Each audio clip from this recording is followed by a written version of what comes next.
Hey, welcome back to Platform. So this week we thought we would give you our pick of which books coming out in 2016 we are most excited about, just to give you a little flavour of how good 2016 in books is going to be. First up we have Half Lost, which is the final instalment in Sally Green's Half Bad trilogy.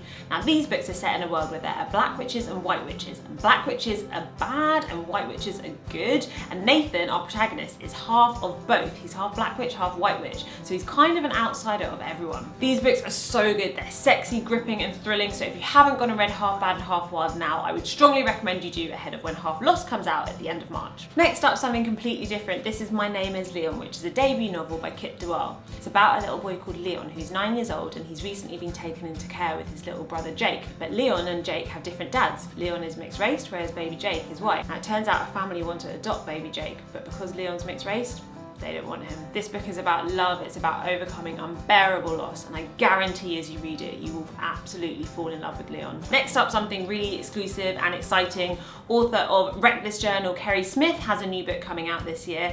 Now we can't tell you loads, but what we can tell you is that she has discovered a secret society called the Wonder Society. She's also been working on this very exclusive edition of a newspaper with loads of tips and hints as to what the Wonder Society is all about. So the first 20 people to leave their email address in the comments below will receive a copy of this newspaper, and that will give you a few more clues as to Kerri Smith's new book. Next up we have another debut. It's The Girls by Emma Cline. 14-year-old Evie is desperate to be noticed. She's bored and kind of on her own when she meets Susan, who's part of a kind of cult on the outskirts of town. She's living on a ranch with this older guy called Russell and loads of other girls. This is loosely based on the Charles Manson murders, so it has a really evocative, creepy and disturbing undertone. It's incredibly well written, and I guarantee that a lot of people are going to be talking about this book in 2016.